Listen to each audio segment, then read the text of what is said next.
بسم اللہ الرحمن الرحیم۔ السلام علیکم دوستو، آج کی ویڈیو میں ہم ذکر کرنے والے ہیں اس واقعے کا کہ جب یزید کی قبر کو کھدوایا گیا۔ آخر اس واقعے کی وجہ کیا تھی، کس نے اور کیوں یزید کی قبر کو کھولا؟ یہ واقعہ یزید کی وفات کے کتنے سال بعد پیش آیا؟ دوستو، یزید نے اپنی زندگی میں ہی اپنے بیٹے معاویہ کو اپنا جانشین مقرر کر دیا تھا۔ یزید کے 12 بیٹے اور 5 بیٹیاں تھیں، لیکن اس کو اپنے بیٹے معاویہ سے بے انتہا پیار تھا۔ اس کی تعلیم و تربیت بھی شہزادوں کی طرح ہی کی گئی۔ یزید چاہتا تھا کہ اس کا یہ بیٹا اس کا حقیقی جانشین بنے۔ یزید نے حکومت سنبھالتے ہی اپنے دونوں بیٹوں خالد اور معاویہ کو اس وقت کے بہترین استاد عمر المقصوص کے مکتب میں 3 سال کے لیے بھیج دیا۔ شیخ عمر المقصوص بھی جانتے تھے کہ یزید کا جانشین معاویہ ہے، اس لیے اس نے ان کی تربیت پر خوب محنت کی۔ 61 ہجری میں جب واقعہ کربلا پیش آیا، شیخ کو بہت تکلیف پہنچی، کیونکہ آپ کا دل محب اہل بیت سے تڑپتا تھا۔ اس لیے آپ نے یزید کے ان دونوں بیٹوں کو عظمت اہل بیت سے خوب روشناس کرایا۔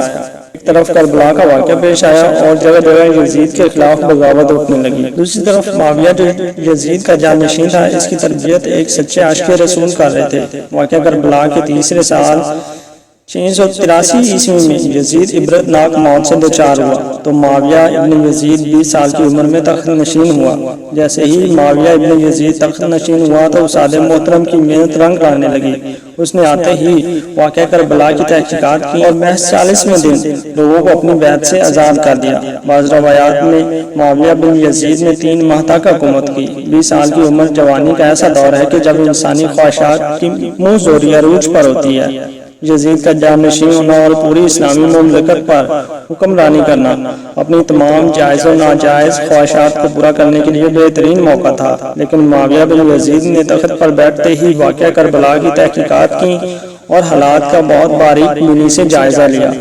جب اس نے دیکھا کہ میرے باپ نے اسلام اور مسلمانوں کو کس قدر عظیم نقصان پہنچایا ہے، تو اس نے محسوس کیا کہ وہ ایک ایسے دورہ پر کھڑا ہے کہ حکومت کی باغ دوڑ سنبھالے اور ظلم و ستم اور عیش و عشرت کا بازار گرم رکھے، یا تخت و تاج کو چھوڑ دے اور اپنے آپ کو ان ہولناک گناہوں اور اس کے دردناک عذاب سے دور رکھے۔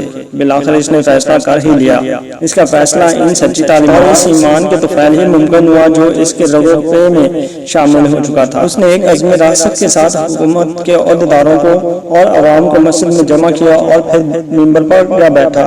اس نے اپنی تقریر میں سب سے پہلے خدا کی حمد اور اس کے بعد رسول اللہ کا درود بھیجا اور پھر یوں کہنے لگا، میرے باپ یزید کو جب حکومت ملی تو وہ اپنے اعمال اور بدکرداری کی وجہ سے ہرگز اس قائل نہیں تھا، لیکن وہ بھی اس پر قابض رہا اور اس کا نفس اس سے بہترین کاموں کی تربیت دیتا رہا۔ وہ اپنے برے کاموں پر بھی فخر کرتا تھا اور اس نے خدا کی بنائی ہوئی حدود سے تجاوز کیا۔ رسول اللہ کی اولاد پر اس نے بدترین مظالم ڈھائے، لیکن اس کی حکومت کی مدت بہت ہی تھوڑی تھی اور بہت جلد اس کی عبرتناک زندگی کا خاتمہ ہو گیا، اور آج وہ اپنے اعمال کے حساب و کتاب میں الجھا ہوا ہوگا۔ جب معاویہ بن یزید کی بات یہاں تک پہنچی تو اس کا گلا رک گیا۔ کافی دیر تک وہ بلند آواز میں روتا رہا اور اس کے بعد وہ دوبارہ لوگوں سے ہم کلام ہوا۔ اس نے کہا، اے لوگو، میں تمہارے گناہوں کا بوجھ اپنے کندھوں پر نہیں اٹھا سکتا اور نہ ہی تمہاری دوستی کا توق اپنے گلے میں ڈالوں گا۔ میری خواہش تو یہ ہے کہ حکومت شہزادہ حسین زین العابدین کے حوالے کر دی جائے، یا آپ تم خود بہتر سمجھو وہ کرو۔ میں اپنے بیعت سے تم لوگوں پر سے ہاتھ اٹھاتا ہوں اور اس خلافت کو ٹکراتا ہوں۔ معاویہ بن یزید کے ان جملوں نے محفل میں ایک طوفان برپا کر دیا۔ پھر معاویہ بن یزید منبر سے اتر آیا اور اس کی ماں اور دیگر عزیز و اقارب آئے اور دیکھا کہ روئے جا رہا ہے، تو اس کی ماں نے کہا کہ کاش تم ایس کا لوترا ہوتے اور میں تمہاری خبر نہ سنتی۔ اس نے کہا کہ خدا کی قسم میں بھی یہی چاہتا ہوں، اگر خدا نے مجھے معاف نہ کیا تو میرے لیے برا ہوگا۔ اس کے بعد بنو امیہ نے نبی شہزادے مروان بن حکم کے ہاتھ پر بیعت کر لی اور اسے تخت پر بٹھا دیا۔ مروان نے اپنا دارالحکومت مستقل طور پر دمشق منتقل کر دیا۔ بنو امیہ نے شیخ عمر المقصوص کو زندہ درگور کر دیا کہ تم نے ایسی تربیت کیوں کی کہ معاویہ بن یزید نے بڑے دربار میں بنو امیہ کو رسوا کر دیا۔ اس کے چند دن بعد ہی معاویہ بن یزید کو زہر دے دیا گیا۔ 684 عیسوی سے 685 تک مروان بن حکم نے حکومت کی۔ پھر اس کے وفات کے بعد مروان کے بیٹے عبد الملک نے 685 سے 705 تک ایک طویل عرصے تک حکومت کی۔